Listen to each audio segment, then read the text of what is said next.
Él estaba de pie en el pequeño escenario improvisado de aquel lujoso restaurante, un niño de 10 años temblando ante una audiencia silenciosa. El joven rico le había exigido una canción a cambio de comida.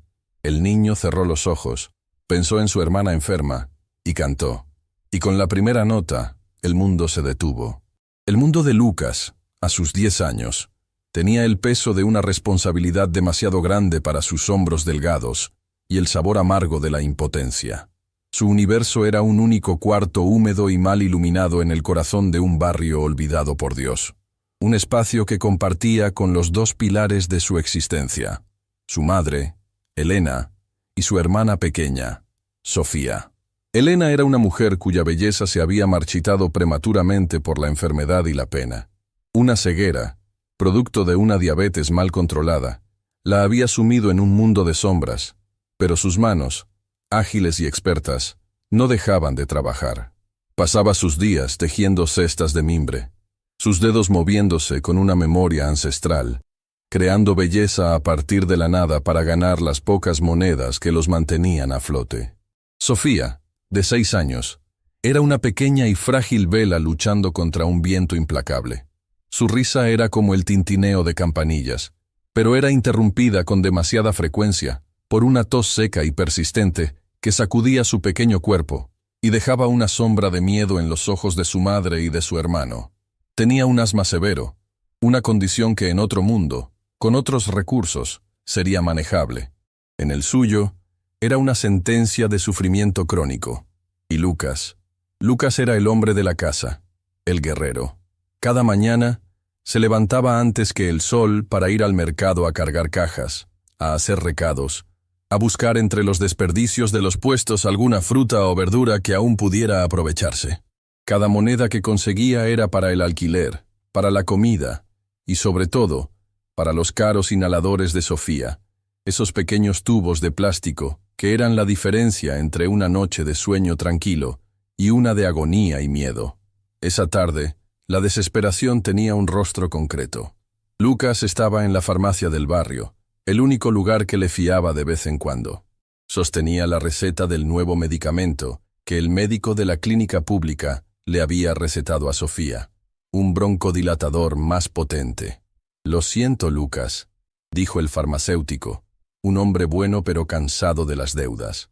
«No puedo darte más sin que me pagues al menos una parte de lo que debes. Este medicamento es muy caro». Lucas miró las pocas monedas sucias que tenía en la palma de la mano. No era ni la cuarta parte de lo que costaba. «Por favor, don Manuel. Sofía ha pasado muy mala noche. Su tos es diferente. Suena como un silbido». «Lo sé, hijo, lo sé. Pero yo también tengo que pagar a mis proveedores», respondió el hombre, negando con la cabeza. Lucas salió de la farmacia con el corazón hecho un nudo. Caminó de vuelta a casa, la receta arrugada en su puño, sintiendo el peso del fracaso. Al entrar en el cuarto, el sonido de la tos de Sofía lo recibió como una bofetada. Su hermana estaba acurrucada en la cama, su pequeño pecho hundiéndose con cada respiración forzada. Su madre, Elena, sentada a su lado en la oscuridad, le acariciaba la frente con una mano temblorosa. «No lo consiguió, ¿verdad, mi niño?», preguntó Elena, su voz suave pero cargada de una tristeza infinita. No necesitaba ver para saber. Lucas negó con la cabeza, las lágrimas quemándole los ojos. «No, mamá, faltaba mucho». Esa noche nadie durmió. El silbido en el pecho de Sofía se hizo más fuerte. Lucas se quedó a su lado, sosteniendo su manita, sintiéndose inútil, furioso con el mundo, con su propia impotencia. Recordó las palabras del médico. Necesita este nuevo medicamento, y un nebulizador sería ideal. Una máquina para ayudarla a respirar mejor. Una máquina. Sonaba tan inalcanzable como la luna. Al amanecer, después de una noche de vigilia, Lucas tomó una decisión. La desesperación era un combustible que quemaba su miedo. No podía conseguir más dinero en la Merced. Tenía que ir a donde estaba el dinero. Tenía que ir al centro, a la zona rica, ese lugar que su madre siempre le había dicho que evitara. Un lugar de gente fría y coches que se movían demasiado rápido. Se despidió de su madre con un beso. «Voy a conseguir el dinero para la medicina de Sofía, mamá. Te lo prometo. dijo con una determinación que no sentía. Caminó durante más de 1 hora, dejando atrás sus calles de tierra y el olor a pobreza, y adentrándose en un mundo de avenidas anchas, escaparates brillantes y gente vestida con ropas que costaban más de lo que él ganaría en un año. Se sentía como un fantasma, un pequeño punto sucio en un paisaje de pulcritud y opulencia. El hambre comenzó a roerle el estómago. No había comido nada desde las tortillas del día anterior. Fue el olor a comida lo que lo guió.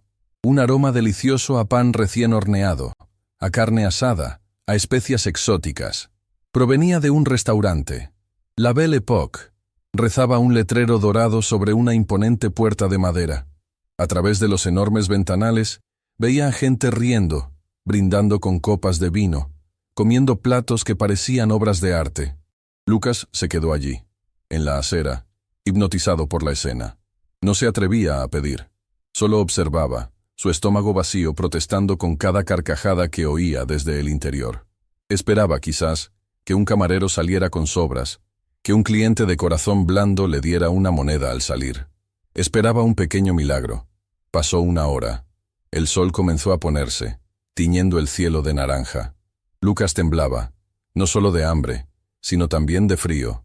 Estaba a punto de rendirse, de volver a casa derrotado, cuando la puerta del restaurante se abrió. Un grupo de jóvenes ricos salió riendo a carcajadas. Eran 4 o 5, vestidos con ropa de marca, con un aire de arrogancia y de quien nunca ha conocido una dificultad real en su vida. Uno de ellos, el que parecía el líder, un joven de cabello engominado y sonrisa burlona, se fijó en Lucas. «Vaya, vaya, mirad lo que tenemos aquí», dijo, su voz alta y arrastrada. «Un pequeño ratoncillo de alcantarilla. ¿Tienes hambre, niño?» Lucas no respondió. Solo bajó la cabeza, deseando ser invisible. El joven, que sus amigos llamaban Santiago, se acercó a él, disfrutando de ser el centro de atención. «Te veo mirando la comida, ¿eh? Debes estar famélico». Se rió, y sus amigos lo imitaron. «Te haré un trato, ratoncillo, porque hoy me siento generoso». Lucas levantó la vista, una chispa de esperanza luchando contra su miedo. «Entra con nosotros», continuó Santiago, su sonrisa volviéndose cruel. «Y canta para mis amigos, canta una canción. Si nos gusta, si nos entretienes, te daré la mejor cena de tu vida, lo que quieras del menú. Y quizás hasta te dé dinero para tus problemas». Hizo un gesto despectivo. «Pero si no nos gusta, si nos aburres, te irás con las manos y el estómago vacíos. ¿Qué me dices? ¿Aceptas el reto?» Los amigos de Santiago rieron, incitándolo. Para ellos era un juego, una diversión cruel para terminar la noche. Lucas sintió una oleada de humillación tan intensa que le quemó la cara. Quería gritarles que se fueran al diablo. Quería salir corriendo. Pero entonces, la imagen del rostro de su hermana, pálido y con los labios azules, el sonido de su pecho silbando, acudió a su mente con una claridad brutal. La medicina, el nebulizador, la promesa que le había hecho a su madre. Cerró los puños con fuerza, sus pequeñas uñas clavándose en las palmas de sus manos. Levantó la barbilla, miró a Santiago a los ojos, y el joven rico se sorprendió al no ver miedo, sino una determinación helada. «Acepto», dijo Lucas, su voz apenas un susurro, pero tan firme como una roca. «Excelente», exclamó Santiago, encantado con su nuevo juguete. «Vamos, amigos, el espectáculo va a comenzar». Y mientras Santiago lo guiaba hacia la imponente puerta de La Belle Époque, empujándolo por los hombros, Lucas sintió que cruzaba un umbral. Entraba en la jaula del león, ofreciendo lo único que tenía, su voz, su dignidad, a cambio de una oportunidad. No sabía si saldría de allí con el estómago lleno o con el alma rota, pero por su hermana, por su madre, estaba dispuesto a arriesgarlo todo. El interior de La Belle Époque era otro planeta. Lucas cruzó el umbral empujado suavemente por Santiago, y sintió como si hubiera atravesado una pared invisible hacia un universo que no estaba hecho para él. El aire era cálido y olía a una mezcla de perfumes caros, comida deliciosa y cera de velas. Una alfombra persa, tan gruesa que sus pies se hundían en ella, ahogaba el sonido de sus propios pasos. Candelabros de cristal colgaban del techo como constelaciones heladas, y la luz que emitían se reflejaba en las copas, los cubiertos de plata y las joyas de los comensales. Cada cabeza en el restaurante se giró para mirarlo. Vio los ojos de hombres con trajes impecables y mujeres con vestidos de seda abrirse con sorpresa, luego entrecerrarse con desdén.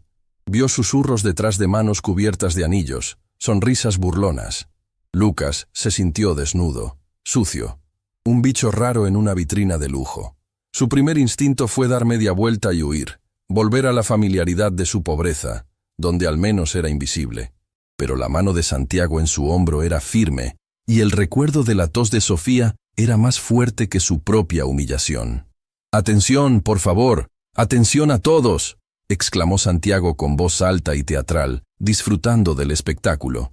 «Esta noche tenemos un entretenimiento especial, un talento emergente, directamente de las calles. Un aplauso para nuestro pequeño ruiseñor». Sus amigos rieron a carcajadas. Algunos de los otros comensales sonrieron con incomodidad, otros con una cruel curiosidad. Santiago lo llevó hasta un pequeño espacio vacío cerca de un piano de cola negro y reluciente. «Aquí, niño, este será tu escenario. Ahora cántanos, gánate tu cena». Lucas se quedó allí, paralizado, el corazón martilleándole en el pecho. Las luces parecían demasiado brillantes, las caras de la gente se arremolinaban a su alrededor. Se sentía pequeño, insignificante, un objeto de burla. La garganta se le había secado, un nudo de miedo y vergüenza le impedía respirar. «¿Qué pasa, ratoncillo? ¿Te comió la lengua el gato?», se burló uno de los amigos de Santiago. «¿O es que solo sabes pedir con la mano extendida?». La crueldad de la frase fue como un latigazo. Lucas apretó los puños, sintiendo las uñas clavándose en sus palmas. Quería gritar, quería llorar, pero entonces cerró los ojos. Al hacerlo, el restaurante de lujo desapareció. Las caras burlonas se desvanecieron, y en la oscuridad de su mente vio la imagen de su cuarto húmedo. Vio el rostro de su madre, Elena, sus manos tejiendo incansablemente en la penumbra. Y vio a su hermana, Sofía, durmiendo, su pequeño pecho subiendo y bajando con un esfuerzo doloroso. Cantar no era para esa gente. Cantar era para ellas. Era el único regalo que él tenía para darles. La única medicina que no costaba dinero. En una mesa apartada, en un rincón discreto, un hombre mayor observaba la escena con una expresión de profundo disgusto. Era don Alejandro Villafranca, un magnate de la industria musical, un hombre que había dedicado su vida a descubrir y cultivar el verdadero talento.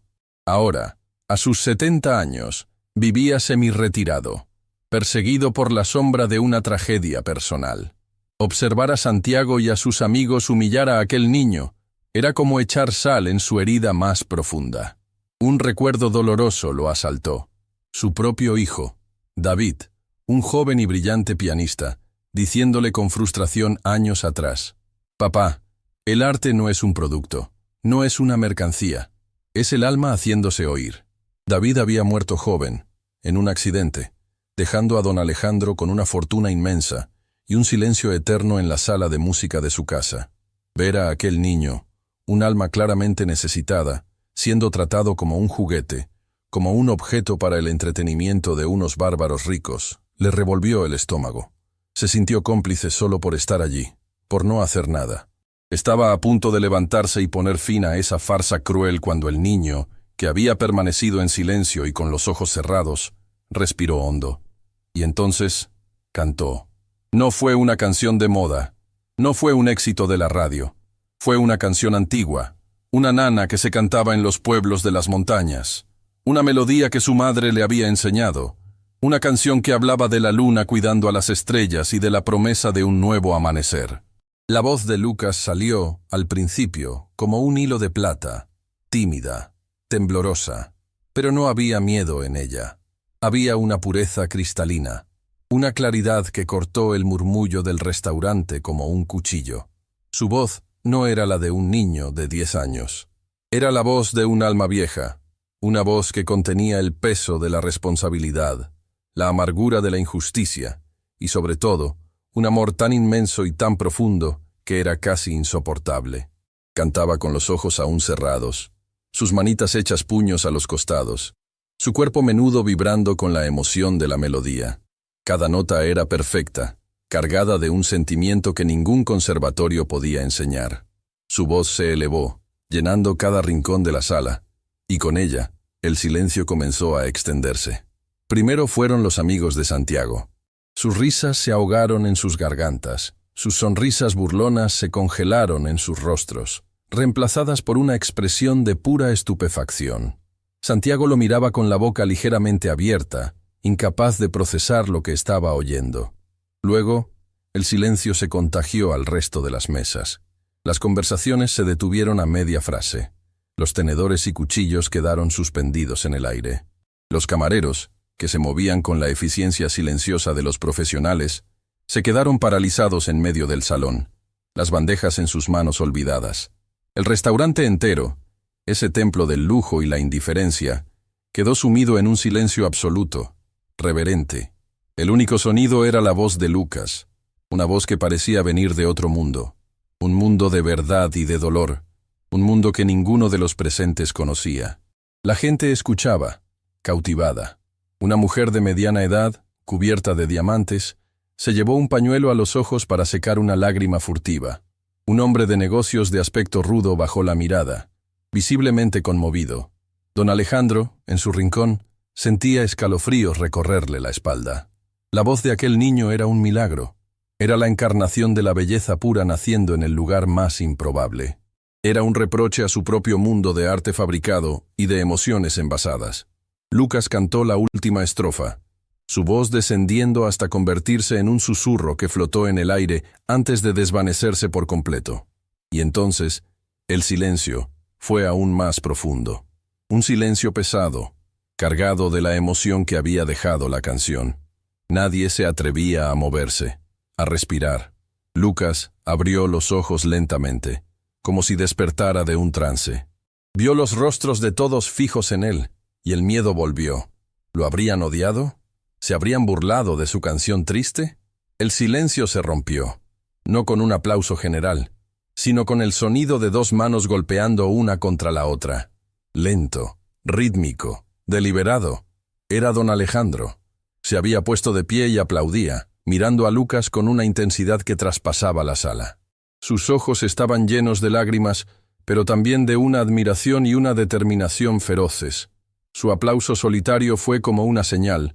Le dio permiso al resto de la sala para reaccionar, y entonces el restaurante estalló. Fue una ovación atronadora, una explosión de aplausos, de bravos, de gente poniéndose de pie. No era el aplauso educado de una audiencia de teatro. Era una ovación visceral, emocional, una liberación colectiva de la emoción que el niño les había provocado. Lucas se quedó paralizado, abrumado, sin entender. Aplaudían, para él. Santiago y sus amigos estaban petrificados en su mesa, sus rostros una mezcla de confusión y humillación. El juego se les había ido de las manos. Su intento de burla se había convertido en el triunfo inesperado de su víctima. Don Alejandro no dejó de aplaudir mientras caminaba a través del salón, su figura imponente abriéndose paso entre las mesas. Ignoró por completo a Santiago, como si no existiera. Se dirigió directamente hacia Lucas, que seguía de pie junto al piano, temblando, sin saber qué hacer. El magnate de la música se detuvo frente al niño. La sala entera seguía en silencio, observando la escena. Con un gesto que dejó a todos sin aliento, don Alejandro se arrodilló lentamente, con la dificultad de sus 70 años, hasta que sus ojos quedaron a la altura de los de Lucas. El hombre más poderoso de la industria musical estaba arrodillado ante un niño de la calle. Extendió una mano temblorosa y la posó suavemente sobre el hombro del pequeño. «Niño», dijo, su voz ronca por la emoción. «¿Cómo te llamas?» Lucas tragó saliva, su garganta aún seca por el canto y el miedo. «Lucas», susurró. «Lucas», repitió don Alejandro, saboreando el nombre. «Dime una cosa, Lucas». Hizo una pausa, sus ojos llorosos fijos en los del niño. «¿Y de dónde, en el nombre de Dios, ha salido esa voz?» La pregunta no era una simple curiosidad. Era el inicio de todo. Era el reconocimiento de un don, el descubrimiento de un tesoro en el lugar más inesperado. En esa pregunta flotaba la promesa de un futuro, la posibilidad de un cambio de destino tan radical que nadie en esa sala, y mucho menos el propio Lucas, podría haberlo imaginado. El Salvador había llegado, y la vida del pequeño cantante de la calle estaba a punto de cambiar para siempre.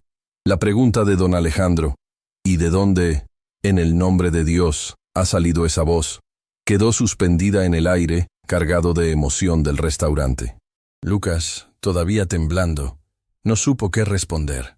Estaba abrumado por el aplauso, por la mirada intensa de aquel hombre arrodillado frente a él, por el repentino giro de los acontecimientos. Su humillación se había transformado en un triunfo que no comprendía. Don Alejandro, al ver la confusión y el miedo en los ojos del niño, se levantó lentamente. Su mirada se desvió por un instante hacia la mesa de Santiago, donde el joven rico y sus amigos permanecían sentados, pálidos y en silencio, como estatuas de sal. La ira justa regresó al rostro del anciano magnate. «Ustedes», dijo don Alejandro. Su voz ahora no era la de un abuelo conmovido, sino la de un titán de la industria acostumbrado a dar órdenes. Su tono era bajo, pero cortaba el aire como el filo de una navaja. «Esta noche han cometido un acto de una bajeza y una crueldad imperdonables.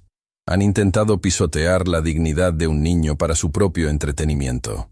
Espero, por el bien de sus almas, que esta noche hayan aprendido algo. Pero lo dudo». Se giró hacia el gerente del restaurante, que se había acercado, temblando. «La cuenta de la mesa del señor Santiago», ordenó. «Y añada una generosa propina para todo el personal, que ha tenido que presenciar este espectáculo lamentable. Yo me encargo de todo». Luego, su atención volvió por completo a Lucas. Puso una mano suave en su hombro. «Vamos, hijo. Te prometieron una cena, y vas a tener el mejor banquete de tu vida». Ignorando a un Santiago que ahora lo miraba con una mezcla de miedo y odio, don Alejandro guió a Lucas hacia su propia mesa, la mejor del restaurante, apartada en un rincón con vistas a la ciudad iluminada. Apartó la silla para el niño como si fuera un dignatario. «Siéntate, Lucas. Esta noche eres mi invitado de honor». Lucas se sentó. Sus pies sucios ni siquiera tocaban el suelo. Un camarero se acercó de inmediato. «Señor Villafranca, ¿el niño desea algo en especial? Tráigale la carta», dijo don Alejandro. «Y una limonada fresca. Y para empezar quizás un plato de sus mejores jamones y quesos». Luego miró a Lucas. «¿Te gusta el jamón, Lucas?» El niño asintió, mudo. Nunca en su vida había probado el jamón del que hablaban los ricos. Mientras comían, don Alejandro no lo presionó. Dejó que el niño devorara el pan caliente con mantequilla, los quesos, el jamón, con el hambre honesta de quien no ha comido en todo el día. Solo cuando Lucas hubo saciado la parte más urgente de su apetito, el anciano comenzó a hablar, su voz suave y paternal. «Lucas», dijo, «la canción que cantaste era una nana muy antigua. ¿Quién te la enseñó?» «Mi mamá», respondió Lucas en voz baja, sintiéndose un poco más seguro. «Me la cantaba a mí y a mi hermana para dormir». «¿Tienes una hermana?», afirmó don Alejandro, más que preguntar. Lucas asintió. «Se llama Sofía. Tiene 6 años. ¿Y tu mamá? ¿Ella también canta así de bien?» Una sombra cruzó el rostro de Lucas. «Ella cantaba. Ahora ya no. Está enferma. Y...» dudó, pero algo en la mirada amable de aquel hombre lo impulsó a continuar. «Y es ciega». Don Alejandro sintió una punzada en el corazón. La historia se complicaba. Se volvía más trágica. Un niño de 10 años con una voz de ángel, cuidando de una madre ciega y una hermana pequeña. «¿Y tu papá, Lucas?» «No tengo», respondió él con una simplicidad que era más dolorosa que cualquier lamento. «Se fue cuando Sofía era un bebé. Mamá dice que se convirtió en una estrella fugaz». Poco a poco, con la paciencia de un confesor, don Alejandro fue desgranando la historia de Lucas. El niño, que nunca antes había hablado de sus problemas con un extraño, sintió una necesidad inmensa de contarle a aquel hombre. Le habló de la tos de Sofía, de la medicina que no podía comprar, del nebulizador que era un sueño imposible. Le habló de las manos de su madre, de cómo tejía cestas sin ver, de su cansancio, de su tristeza. Le habló de su trabajo en el mercado, del peso de las cajas, de la lucha por cada moneda. Don Alejandro escuchaba en silencio, Cada palabra del niño era un ladrillo más en el muro de su propia vergüenza y, a la vez, de su creciente determinación. La vida de aquel niño era una epopeya de sacrificio y amor que dejaba en ridículo sus propios dramas de millonario solitario. El recuerdo de su propio hijo, David, volvió a él. David, que lo había tenido todo, los mejores profesores, los mejores instrumentos, pero que siempre había luchado contra una tristeza interior que don Alejandro nunca supo comprender. Y ahora, este niño, que no tenía nada, cantaba con una pureza que su propio hijo habría envidiado. Cuando Lucas terminó su relato, el plato principal había llegado. Un filete tierno con patatas que el niño miraba como si fuera un tesoro. «Lucas», dijo don Alejandro, su decisión ya tomada. «Esta noche no ha sido una casualidad. Tu voz, tu historia, me han conmovido de una forma que no sentía en muchos años. Y no voy a dejar que las cosas sigan así. Te hice una promesa en el mercado, aunque no lo sabías. Te prometí que te ayudaría, y voy a cumplirla». Llamó a su chofer. «Javier, ven a recogernos a la Belle Époque, y trae mantas y una cesta con comida caliente de la cocina de casa, la mejor que tengamos». Luego, se volvió hacia Lucas. «Cuando termines de cenar, te llevaré a casa, y quiero conocer a tu madre y a tu hermana». El viaje de vuelta a la Merced en el Rolls Royce de don Alejandro fue aún más surrealista para Lucas que el viaje de ida en el coche de policía. Iba sentado sobre el cuero suave, una cesta llena de comida caliente a su lado, y el hombre más importante que había conocido en su vida, tratándolo con un respeto y un cariño que lo abrumaban. Cuando llegaron a su calle sin asfaltar, los vecinos salieron a las puertas, susurrando, señalando el coche de lujo que se había detenido frente a la humilde vivienda de los Martins. Lucas bajó, sintiéndose extrañamente cohibido. «Mamá, ya volví», dijo al entrar en el cuarto oscuro. Elena, su madre, que había estado sentada en la cama, angustiada por su tardanza, se levantó de un salto al oír su voz. «Lucas, hijo mío, ¿dónde estabas? Estaba muerta de miedo». «Estoy bien, mamá, y he traído a alguien», dijo Lucas nervioso. Don Alejandro entró en la habitación, su alta figura pareciendo llenar todo el espacio. El contraste entre su elegante traje y la pobreza del cuarto era brutal. Marta no podía verlo, pero podía sentir su presencia, el olor caro de su colonia, el silencio de su poder. «Buenas noches, señora», dijo don Alejandro con una voz suave y respetuosa. «Mi nombre es Alejandro Villafranca. Su hijo me ha hecho un gran favor esta noche, y he venido a agradecérselo». Con paciencia y delicadeza, don Alejandro, ayudado por Lucas, le explicó a Elena lo que había sucedido. Le habló de la canción, de la emoción que había sentido, de la promesa que le había hecho a Lucas. Marta escuchaba en silencio, sus manos ciegas aferradas a las de su hijo, su rostro una mezcla de incredulidad, miedo y una incipiente esperanza. En ese momento, desde la otra cama, se oyó una tos seca, perruna, que sacudió el pequeño cuerpo de Sofía. Don Alejandro miró a la niña, que se había incorporado, su rostro pálido y sus labios con un ligero tinte azulado. Y la gravedad de la situación lo golpeó con toda su fuerza. Esto no era solo pobreza. Esto era una emergencia médica a cámara lenta. Sin pensarlo dos veces, sacó su teléfono. «No podemos esperar más», dijo. Llamó a su médico personal, el doctor Palacios, uno de los mejores neumólogos del país. «Ernesto, soy Alejandro. Te necesito. Ahora. En una dirección que te enviaré. Es una emergencia pediátrica. Trae todo tu equipo portátil». Una hora más tarde, la humilde habitación de los Martins se había transformado en una improvisada sala de consulta.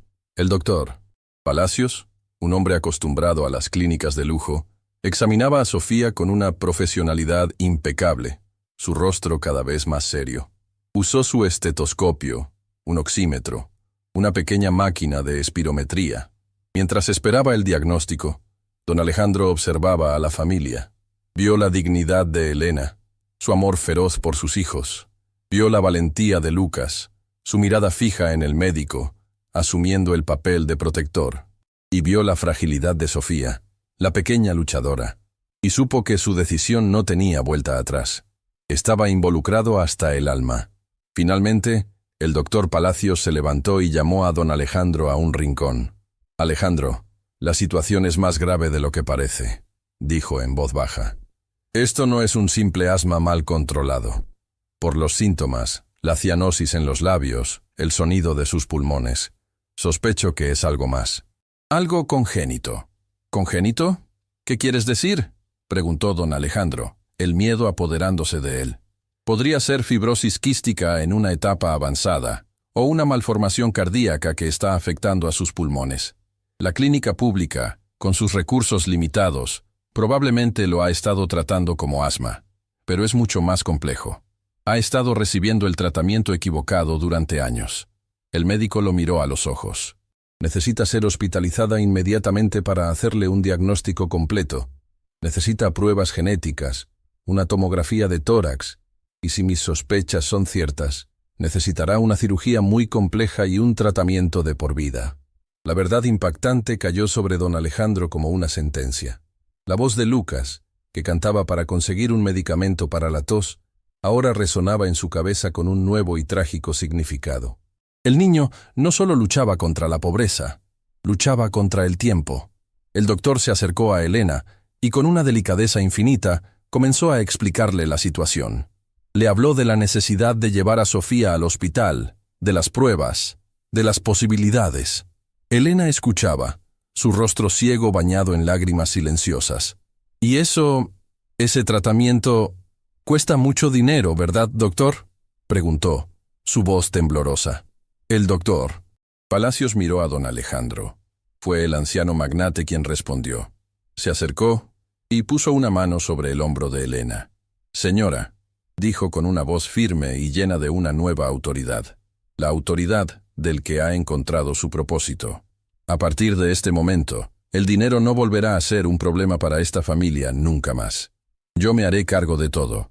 De la hospitalización de Sofía, de la cirugía, de su tratamiento, de todo lo que necesite. Y también de sus cuidados, señora. Y de la educación de Lucas.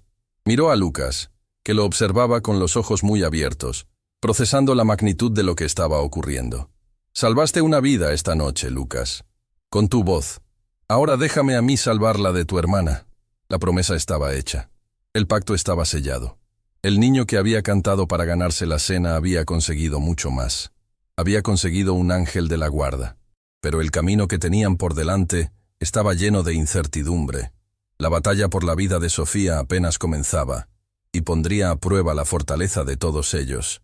El dilema moral de Lucas, al saber quién era la mujer a la que salvó, aún no se había resuelto. Y esa verdad, cuando saliera a la luz, amenazaba con complicarlo todo aún más. La promesa de don Alejandro en la humilde habitación de la Merced no fue una declaración vacía. Fue el inicio de un torbellino de acción. Esa misma noche, una ambulancia privada, equipada con la más alta tecnología, transportó a la pequeña Sofía al ala pediátrica del Hospital San Judas. Elena, la madre de Lucas, fue admitida en el mismo hospital para una evaluación completa. Su protesta ahogada por una mezcla de miedo, agotamiento y la firme pero amable insistencia de don Alejandro. Para Lucas, fue como ser arrancado de su realidad y trasplantado a un sueño.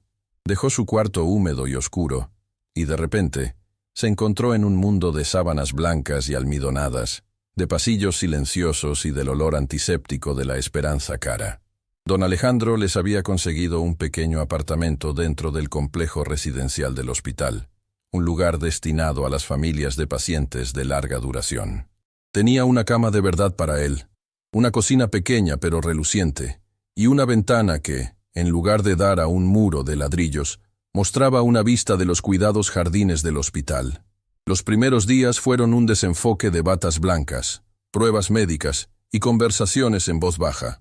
El diagnóstico de Sofía fue confirmado y era aún más grave de lo que el doctor Palacios había temido. Sufría de una rara malformación cardíaca congénita que estaba causando una hipertensión pulmonar severa. Cada tos, cada silbido en su pecho, era su pequeño corazón luchando una batalla perdida. Necesita una cirugía a corazón abierto, y pronto, explicó el jefe de cardiología pediátrica, un hombre de renombre mundial, al que don Alejandro había sacado de un congreso en Zúrich. Es una operación de alto riesgo, pero es su única oportunidad. Sin ella, Me temo que no le quedan muchos meses. La noticia cayó como una losa sobre la pequeña familia. Lucas veía a su madre, Elena, rezando en silencio en un rincón del apartamento, sus dedos ciegos recorriendo las cuentas de un rosario gastado. Y veía a su hermana, Sofía, tan pequeña e inconsciente del peligro, jugando con los juguetes nuevos que don Alejandro le había traído. Y él, Lucas, se sentía atrapado en medio, el único que comprendía la magnitud de la generosidad que los rodeaba y la fragilidad de la vida que intentaban salvar. Fue entonces cuando surgió el primer obstáculo real, y no vino de los médicos ni de la enfermedad, sino del corazón de su propia madre. Una tarde, mientras don Alejandro revisaba con ellos los detalles de la preparación para la cirugía, Elena lo interrumpió. «Don Alejandro», dijo, su voz temblorosa pero firme, «no podemos aceptar esto». Lucas y el anciano la miraron, sorprendidos. «Le agradezco desde el fondo de mi alma todo lo que ha hecho», continuó ella. «Nos ha dado un techo, comida, los mejores médicos. Ha salvado a mi hija hasta ahora. Pero esto, una cirugía que cuesta lo que nunca veremos en 1000 vidas, es demasiado. No podemos aceptar una caridad tan grande. Tenemos nuestra dignidad. Era el orgullo de los que nunca han tenido nada, la desconfianza de quien ha aprendido que los regalos grandes siempre vienen con un precio oculto. Tenía miedo, miedo de la deuda, miedo de no poder pagarla nunca, miedo de este hombre poderoso que había entrado en sus vidas de forma tan abrupta. Gente como usted, señor, no hace estas cosas por nada», susurró, sus ojos ciegos llenos de lágrimas. «¿Qué querrá a cambio de la vida de mi hija?». Don Alejandro sintió una punzada de dolor ante la pregunta. Vio en Elena no a una mujer desagradecida, sino a una madre aterrorizada defendiendo lo único que le quedaba, su honor. Se acercó a ella, se sentó a su lado y, con una delicadeza infinita, tomó sus manos trabajadas entre las suyas. «Elena», dijo, usando su nombre de pila por primera vez, «tiene razón. No hago esto por nada. Lo hago por egoísmo». Ella frunció el ceño confundida. «Hace 5 años perdí a mi único hijo, David», confesó don Alejandro, su voz quebrándose por primera vez. «Era un músico brillante, un joven lleno de vida, y desde que se fue, mi vida ha sido un desierto. Mi fortuna, mis empresas, todo se convirtió en polvo, en cenizas sin sentido». Hizo una pausa, luchando contra la emoción. «Y entonces, la otra noche, en ese restaurante, oí a su hijo cantar, y la voz de Lucas, su pureza, su dolor, me recordó a mi David, me recordó lo que era sentir algo de verdad. Me despertó de un largo sueño. Miró a Elena, sus ojos llenos de una sinceridad devastadora. Usted me pregunta qué quiero a cambio. Le diré lo que quiero. Quiero la oportunidad de ayudar. Quiero usar mi dinero, que para mí ya no tiene valor, para salvar a una niña que tiene toda la vida por delante. Quiero sentarme en esa sala de espera y rezar por Sofía como no pude rezar por mi propio hijo. Quiero ver a Lucas convertirse en el gran artista que está destinado a ser. Lo que quiero a cambio, Elena, es un propósito. Su familia me está dando una razón para levantarme por la mañana. Me están sanando a mí tanto como yo intento ayudarles a ustedes. Así que, por favor, permítame ser egoísta. Permítame ayudarles». Las lágrimas rodaban ahora por las mejillas de ambos. Elena, desarmada por su confesión, apretó sus manos. «Que Dios lo bendiga, don Alejandro», sollozó. La barrera de la desconfianza se había roto. En ese momento, dejaron de ser el millonario y la mujer pobre. Eran 2 almas heridas, unidas por el dolor de la pérdida y la frágil esperanza de la sanación. Se había forjado una alianza. Mientras tanto, en la misma planta del hospital, en el ala VIP, Isabela Montenegro se recuperaba. Las noticias de su milagroso rescate se habían filtrado a la prensa, pero su padre, Héctor, había logrado mantener a raya a los periodistas, controlando la narrativa. La historia oficial era que había sufrido un desmayo por agotamiento y que un buen samaritano la había ayudado. El nombre de Lucas se mantuvo fuera de los titulares. Un día, mientras Lucas exploraba los laberínticos pasillos del hospital, un nuevo mundo para él, vio a don Alejandro conversando en la cafetería con un hombre de cabello plateado y aspecto imponente. Era Héctor Montenegro. Lucas se detuvo en seco, escondiéndose detrás de una columna. No podía oír lo que decían, pero la tensión era palpable.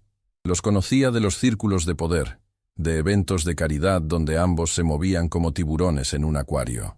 «Una recuperación notable la de tu hija, Héctor», decía don Alejandro con cortesía. «Sí, tuvo suerte. Un colapso por estrés», respondió Héctor bruscamente. «¿Y tú, Alejandro, qué te trae por aquí? No sabía que frecuentaras las salas pediátricas». «Un asunto personal», dijo don Alejandro evasivo. «Apadrino el caso de una niña con una condición cardíaca complicada». Lucas sintió un escalofrío. Estaban hablando de Sofía, y el amable don Alejandro conocía al padre de la hiena. ¿Eran amigos? ¿Socios? El mundo, que por un momento había parecido tener sentido, volvía a complicarse. La desconfianza, esa vieja compañera, asomó de nuevo en su corazón. Los días previos a la cirugía de Sofía fueron una agonía. La familia improvisada se unió como nunca. Don Alejandro pasaba la mayor parte del día con ellos. Le leía a Sofía. La hacía reír con sus torpes intentos de imitar voces de animales. Hablaba durante horas con Elena sobre la vida, sobre la fe, y con Lucas. Con Lucas forjó un vínculo especial. Descubrió que el niño no solo tenía una voz prodigiosa, sino también una mente aguda y una curiosidad infinita. Comenzaron a hablar de música. Don Alejandro le habló de los grandes compositores, de la ópera, del jazz. Lucas, a cambio, le cantaba las viejas canciones folclóricas de su madre. En la música, encontraron un lenguaje común que trascendía sus diferencias. Pero la sombra de Isabela Montenegro seguía planeando en la mente de Lucas. No podía conciliar la imagen del hombre bueno y generoso que era don Alejandro con la del amigo del padre de la mujer que quería destruir su hogar. La culpa lo carcomía. Estaba traicionando a su gente al aceptar la ayuda de este mundo. La noche antes de la cirugía, Lucas no pudo más.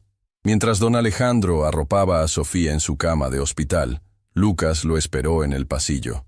«Don Alejandro, necesito hablar con usted», dijo, su voz temblando. Se sentaron en la vacía sala de espera, bajo la luz fría de los fluorescentes. «¿Qué ocurre, hijo? Pareces preocupado». «Es sobre usted», comenzó Lucas, luchando por encontrar las palabras. «Y sobre el padre de la mujer del restaurante, el hombre con el que habló en la cafetería». Don Alejandro lo miró, sorprendido. «¿Nos viste?» «Sí», asintió Lucas. «Y también la vi a ella. En las noticias, la mujer a la que le canté. La que su padre me dijo que usted conocía». Respiró hondo y soltó la bomba.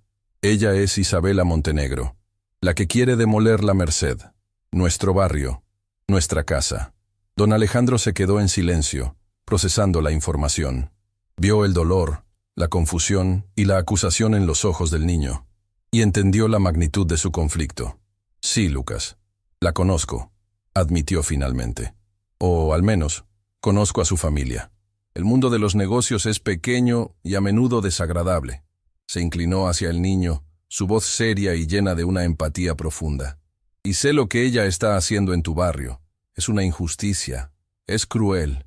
Entonces, ¿por qué?», preguntó Lucas, su voz rota. «¿Por qué nos ayuda si usted es como ellos?». La pregunta era un puñal, pero don Alejandro la recibió sin pestañear. «Porque no soy como ellos, Lucas». «Oh, al menos, ya no quiero serlo», tomó al niño por los hombros. «Escúchame, lo que Isabela Montenegro haga en sus negocios no tiene nada que ver con lo que está pasando aquí, en este hospital.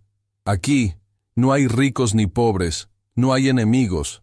Solo hay una niña pequeña que está luchando por su vida.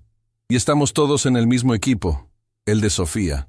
Vio la duda en los ojos de Lucas. «Te di mi palabra, Lucas, y un hombre es su palabra.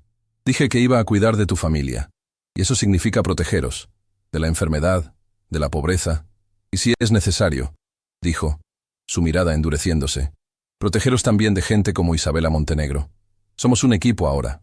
Tú, yo, tu madre, tu hermana, y en mi equipo, en mi familia, nadie se rinde. Y nadie traiciona». Las palabras del anciano, su promesa incondicional de protección, fueron el bálsamo que el alma atormentada de Lucas necesitaba. La duda se disipó, reemplazada por una confianza absoluta, por una lealtad inquebrantable. En ese pasillo de hospital, en la víspera de la batalla más importante de sus vidas, la alianza quedó sellada. Ya no eran el millonario y el niño pobre, eran una familia. Una familia dispuesta a enfrentarse a la muerte, y si era necesario, también al mundo. La mañana de la cirugía de Sofía llegó envuelta en un silencio gris y pesado, que parecía haberse infiltrado desde el cielo nublado hasta los pasillos estériles del Hospital San Judas. En la habitación privada del ala pediátrica, el aire estaba cargado de una tensión tan densa que era casi irrespirable. Lucas no se había separado de la cama de su hermana en toda la noche. Sostenía su manita, pequeña y frágil, entre las suyas, como si su simple contacto pudiera anclarla a la vida, impedir que se la llevaran a ese lugar frío y desconocido del que él tanto desconfiaba, el quirófano. Sofía estaba asustada. Sus grandes ojos, normalmente llenos de una luz traviesa, ahora estaban oscurecidos por el miedo. Miraba los tubos, las máquinas, y luego a su hermano, buscando en él la seguridad que el mundo le negaba. «¿Va a doler, Lucas?», susurró, su vocecita apenas audible. Lucas tragó el nudo que tenía en la garganta y forzó la sonrisa más valiente que pudo encontrar. «No, mi pequeña luciérnaga, no va a doler. Vas a dormir un ratito, como las princesas de los cuentos. Y cuando despiertes, tu pecho ya no hará ese ruidito feo. Podrás correr y saltar sin cansarte. Te lo prometo». Su madre, Elena, sentada al otro lado de la cama, extendió una mano y acarició el cabello de Sofía. Aunque no podía ver, sus dedos trazaban con una precisión infinita los rasgos de su hija, memorizando su rostro una vez más. «Y mamá y Lucas estaremos aquí mismo cuando abras los ojos», añadió, su voz un remanso de calma en medio de la tormenta. «No vamos a ir a ninguna parte». Don Alejandro observaba la escena desde el umbral de la puerta, su corazón apretado en un puño. La valentía de esa pequeña familia era conmovedora y a la vez le partía el alma. Vio en Lucas al niño forzado a ser hombre, en Elena a la madre luchando contra su propia oscuridad para ser la luz de sus hijos, y en Sofía a la inocencia enfrentada a la más brutal de las pruebas. Cuando los enfermeros llegaron con la camilla para llevarse a Sofía, el momento se sintió como un desgarro. Lucas se aferró a la mano de su hermana hasta el último segundo, hasta que la puerta del pasillo se cerró, llevándosela. Se quedó mirando la puerta cerrada, su pequeña figura temblando, y fue entonces cuando sintió una mano grande y firme posarse en su hombro. Era don Alejandro. «Es una luchadora, Lucas». «Como su hermano», le dijo el anciano, su voz ronca por la emoción. La sala de espera de la unidad de cirugía cardíaca se convirtió en su mundo durante las siguientes horas. Era un espacio impersonal, con sillas incómodas, y una luz fluorescente que parecía resaltar la ansiedad en los rostros de todos los que esperaban. Don Alejandro, Elena y Lucas se sentaron juntos, formando una pequeña isla de solidaridad en medio de un mar de angustia ajena. Las horas se arrastraron con una lentitud exasperante. Cada tic-tac del reloj en la pared era un martillazo. Lucas no podía quedarse quieto. Caminaba de un lado a otro del pasillo, su mente una tortura de «¿y si? ¿Y si la cirugía salía mal? ¿Y si su hermana no despertaba?» La promesa que le había hecho, que todo estaría bien, ahora le pesaba como una montaña. Don Alejandro, viendo su angustia, lo llamó a su lado. «Ven, siéntate aquí, hijo. Caminar no hará que el tiempo pase más rápido». Lucas se sentó junto a él, sus manos retorciéndose. «¿Sabes, Lucas?», comenzó el anciano, su mirada perdida en la distancia. «Mi hijo, David, él odiaba los hospitales. Decía que el silencio aquí era falso, que estaba lleno de gritos que nadie oía». Era la primera vez que don Alejandro hablaba de su hijo con tanto detalle. Lucas lo escuchó, cautivado. Él era músico, un pianista extraordinario. Sus manos eran mágicas sobre las teclas, pero su corazón estaba triste. Y yo nunca supe cómo llegar a él. Estaba demasiado ocupado construyendo un imperio, creyendo que el dinero y el éxito eran lo único que importaba. Cuando murió, me di cuenta de que tenía las manos llenas de oro, pero el alma completamente vacía. Miró a Lucas, y en sus ojos había una profunda pena. «Tu voz, Lucas», Cuando te oí cantar en ese restaurante, fue como si oyera a mi David por un instante. La misma pureza, el mismo dolor hermoso. Me recordaste que todavía había belleza en el mundo. Me recordaste que todavía podías sentir. Don Alejandro metió la mano en el bolsillo de su chaqueta y sacó un pequeño objeto de plata. Era un diapasón, una horquilla metálica usada para afinar instrumentos. Este era de David, dijo, poniéndolo en la mano de Lucas. Lo llevaba a todas partes. Decía que era para no olvidar nunca la nota perfecta, el tono justo. Creo que a él le gustaría que lo tuvieras tú. Lucas sostuvo el diapasón, su metal frío un contraste con el calor de su mano. Sintió el peso del objeto, el peso de la historia, de la confianza que aquel hombre estaba depositando en él. No era solo un regalo, era el traspaso de un legado, un puente entre el hijo perdido y el niño encontrado. Gracias, susurró, sin saber qué más decir. Mientras tanto, Elena rezaba en silencio, sus labios moviéndose sin sonido. Aunque no podía ver el rostro de don Alejandro, podía sentir su bondad, su dolor compartido. Se acercó a él, guiada por el sonido de su voz. «Usted también ha perdido a un hijo, ¿verdad, don Alejandro?», preguntó ella con suavidad. «Sí, Elena, lo perdí», respondió él. «No hay dolor más grande», dijo ella. «Yo perdí a mi marido, el padre de mis hijos, y perdí la vista, pero el miedo a perder a un hijo es un infierno diferente». Hablaron durante horas, dos extraños de mundos opuestos encontrando un terreno común en la geografía universal del dolor y del amor parental. Hablaron de sus esperanzas, de sus miedos, de la fuerza que encontraban en sus hijos. En medio de esa vigilia, el teléfono de don Alejandro sonó. Era su abogado. Su rostro se ensombreció mientras escuchaba. «¿Qué ocurre?», preguntó Lucas al verlo colgar. «Problemas», respondió el anciano con amargura. «Montenegro Corp. Acaba de presentar los avisos de desalojo finales para la Merced. Quieren empezar la demolición en 30 días.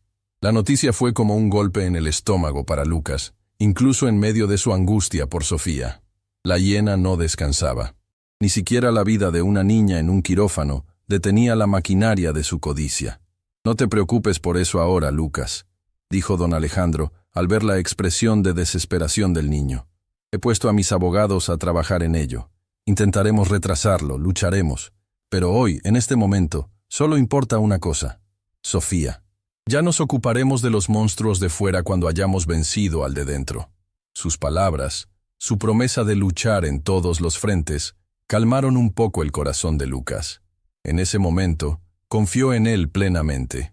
Eran una familia, enfrentando juntas a todos los demonios, internos y externos. Pasaron 6, 7, 8 horas. La sala de espera se había vaciado, dejando solo a su pequeña y extraña tribu. El sol de la tarde comenzó a caer, pintando el cielo con los mismos tonos de naranja y púrpura de aquel día en que Lucas había conocido a Isabela. Finalmente, una puerta al final del pasillo se abrió. Un hombre con bata quirúrgica verde, el rostro cubierto por una mascarilla y la fatiga, caminaba hacia ellos. Era el cirujano. Los tres se pusieron de pie de un salto, sus corazones detenidos en un instante de silencio absoluto. El caminar del médico les pareció una cámara lenta, cada paso un golpe de martillo en sus nervios. El cirujano se detuvo frente a ellos, se quitó la mascarilla, su rostro estaba exhausto pero sereno. «Familiares de Sofía Martins», dijo. «Somos nosotros», respondió Elena, su voz un hilo. El médico los miró, uno por uno. «La operación ha sido una de las más complejas que he realizado en mi carrera», comenzó, y el corazón de Lucas se encogió. La malformación era severa, hubo complicaciones. Su corazón se detuvo en la mesa. Elena soltó un gemido ahogado y se aferró al brazo de don Alejandro. Lucas sintió que el suelo desaparecía bajo sus pies. «Pero logramos reanimarlo», continuó el cirujano, y una leve sonrisa se dibujó en su rostro cansado. «Luchamos mucho. Y ella luchó aún más. Es una de las niñas más fuertes que he visto». Hizo una pausa, permitiéndoles respirar. «La cirugía ha sido un éxito. Hemos reparado el defecto. El camino de la recuperación será largo, pero hemos logrado darle una oportunidad. Su hija va a vivir». La explosión de alivio fue tan violenta como la tensión que la precedió. Elena se derrumbó en los brazos de don Alejandro, su cuerpo sacudido por sollozos de pura gratitud. Lucas sintió que sus piernas cedían y se dejó caer en una silla, el rostro entre las manos, llorando en silencio, liberando 8 horas de un terror insoportable. Don Alejandro, con los ojos llenos de lágrimas, abrazaba a Elena, murmurando palabras de consuelo, su propia gratitud demasiado grande para ser expresada con palabras. Habían ganado, habían pasado por el fuego y habían salido al otro lado. Unos días después, les permitieron ver a Sofía en la unidad de cuidados intensivos pediátricos. Estaba en una cuna de cristal, rodeada de máquinas que emitían pitidos suaves y rítmicos. Estaba pálida, con pequeños tubos y cables conectados a su cuerpo diminuto, pero respiraba. Respiraba por sí misma, sin el silbido agudo que había atormentado sus noches. Lucas se acercó a la cuna, su corazón latiendo con una ternura dolorosa. Sofía tenía los ojos cerrados, pero al sentir su presencia, sus párpados temblaron y se abrieron lentamente. Lo miró, y una débil sonrisa se formó en sus labios. «Lucas», susurró, su voz apenas un soplo. Él le tomó la mano, con cuidado de no mover los cables. «Estoy aquí, mi luciérnaga, estoy aquí». Ella apretó su mano con una fuerza sorprendente. Lo miró a los ojos, y en su mirada había una petición. «Cántame, Lucas», susurró. «Canta la canción de mamá». Lucas sintió que un nudo se formaba en su garganta. Miró a su madre y a don Alejandro, que observaban la escena desde la puerta, con los rostros bañados en lágrimas. Asintió, y en el silencio estéril de aquella habitación de hospital, la voz de Lucas se elevó, pura, clara, llena de todo el amor, el dolor y el alivio de su pequeño y valiente corazón. Cantó la vieja nana, la canción de la luna y las estrellas. Y esta vez, no era una súplica desesperada en un restaurante de lujo. Era un himno de victoria, de gratitud y de un amor que había demostrado ser más fuerte que la enfermedad, que la pobreza y que la muerte misma. Era la promesa de un nuevo amanecer. La recuperación de Sofía fue el barómetro de la nueva vida de la familia. Fue un proceso lento, una escalada de pequeños milagros cotidianos. El primer día que pudo sentarse en la cama sin ayuda, Lucas y su madre lloraron de alegría. El día que dio sus primeros pasos torpes por el pasillo del hospital, aferrada a la mano de don Alejandro, fue una fiesta. Cada risa, cada bocado de comida que aceptaba con apetito, era una victoria contra la sombra que los había perseguido durante tanto tiempo. Don Alejandro cumplió su promesa de una forma que superó cualquier expectativa. No les dio simplemente un lugar donde vivir, les dio un hogar. Juntos, él, Lucas y Elena, visitaron varias casas hasta que encontraron la perfecta. Una casa modesta pero soleada en un barrio tranquilo, con un pequeño jardín trasero donde Elena, por primera vez en años, podría sentir el sol en su rostro mientras escuchaba a sus hijos jugar. Tenía rampas para el acceso de Elena y estaba cerca de las mejores escuelas y, por supuesto, del hospital. Isabela, la mujer que había sido el catalizador involuntario de todo, se convirtió en una presencia constante. Su transformación fue la más silenciosa, pero quizás la más profunda. El día de la cirugía de Sofía, mientras esperaba noticias en la misma sala que Lucas y su familia, algo en ella se había roto para siempre. La coraza de la hiena se había hecho añicos, dejando al descubierto a la niña asustada que una vez fue, a la joven que había huido de la pobreza y que, en su huida, había perdido el alma.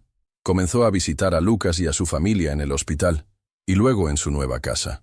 Al principio, sus visitas eran torpes, cargadas de una culpa palpable.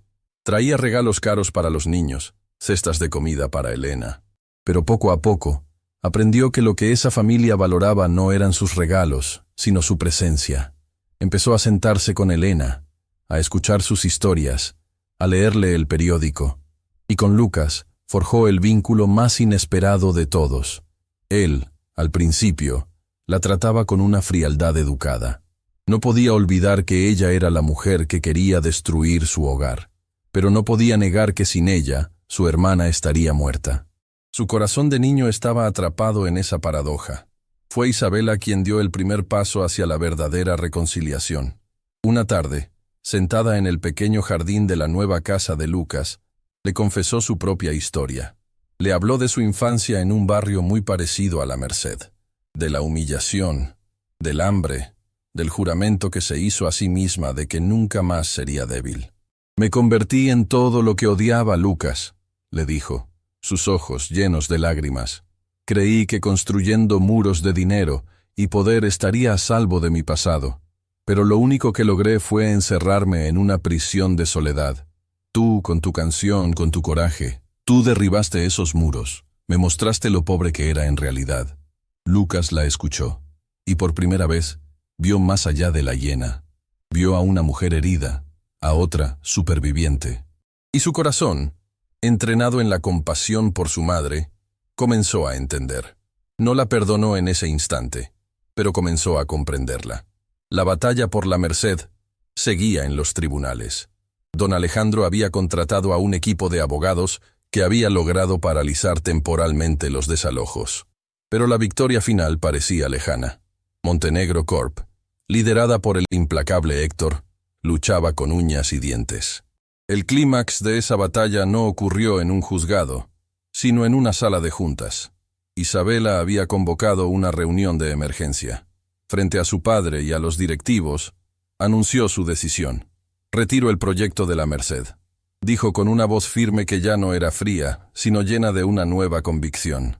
«Es una locura. Perderemos millones», gritó su padre. «Ya he perdido demasiado en mi vida, papá», respondió ella.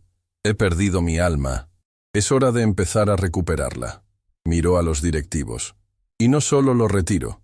Propongo un nuevo plan. Un plan de regeneración. Usaremos los fondos para mejorar el barrio, para titularizar las propiedades a nombre de sus residentes, para construir una clínica y una escuela.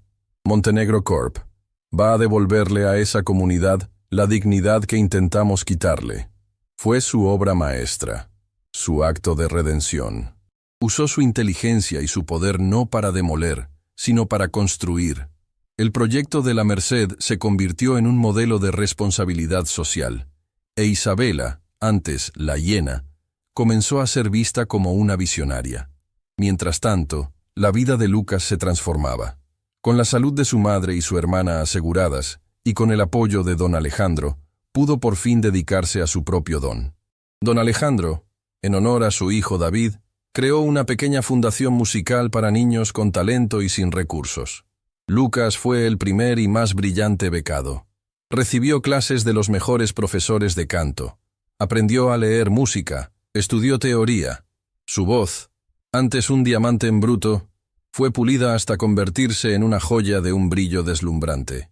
Pero nunca perdió la pureza, la emoción cruda que lo hacía único. Los años pasaron. La noche del debut de Lucas Martins como solista, el Teatro Nacional estaba lleno a rebosar. Tenía 18 años. Su nombre ya era conocido en los círculos musicales, el niño prodigio de la voz de ángel. En la primera fila, su familia lo observaba con un orgullo que era casi palpable.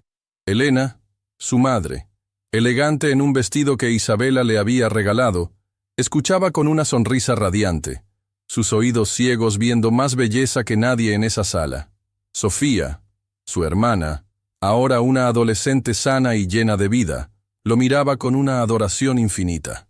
Y a su lado, don Alejandro, con el cabello completamente blanco, lloraba en silencio. Sus lágrimas esta vez eran de una felicidad pura, redentora. Un poco más atrás, en un palco discreto, Isabela Montenegro observaba la escena. Su padre, Héctor, estaba a su lado, su rostro, antes tan duro, ahora suavizado por el tiempo y por la innegable evidencia del milagro que tenía delante. Lucas cantó arias de ópera, canciones de cámara, piezas que requerían una técnica impecable. El público estaba hipnotizado. La ovación final fue ensordecedora. La gente se puso de pie, gritando «¡Bravo!». Él hizo varias reverencias, su rostro joven iluminado por la emoción. Cuando los aplausos comenzaron a calmarse, levantó una mano. «Gracias», dijo, su voz resonando en el silencio. «Gracias a todos. Pero antes de irme me gustaría cantar una última canción. La primera canción que aprendí. la más importante de todas. Miró directamente a su familia en la primera fila. «Es para ustedes», susurró. Y sin acompañamiento de piano, a capella, la voz de Lucas llenó el teatro. Cantó La vieja nana, la canción de la luna y las estrellas. La misma canción que su madre le cantaba en la oscuridad de su cuarto. La misma canción que él le había cantado a su hermana en una cama de hospital. Su voz ya no era la de un niño asustado cantando por desesperación. Era la voz de un hombre joven que había conocido el dolor y lo había transformado en belleza. Era una canción de cuna que se convirtió en un himno de gratitud, en una celebración de la vida, del amor y de las segundas oportunidades. Cuando la última nota se desvaneció, no hubo una explosión de aplausos, solo un silencio profundo, sagrado, un silencio lleno de las lágrimas silenciosas de un público que había presenciado algo más que un concierto. Habían presenciado la culminación de una vida, la prueba de que, a veces, los actos más pequeños de compasión pueden generar las ondas más grandes y hermosas. Don Alejandro miró a Elena, a Sofía, a Lucas en el escenario y luego a Isabela en el palco. Sus vidas, tan dispares, se habían entrelazado de una forma que nadie podría haber previsto. Todo había comenzado con un niño hambriento, una mujer inconsciente y una canción. Y se había convertido en una sinfonía de redención, amor y esperanza.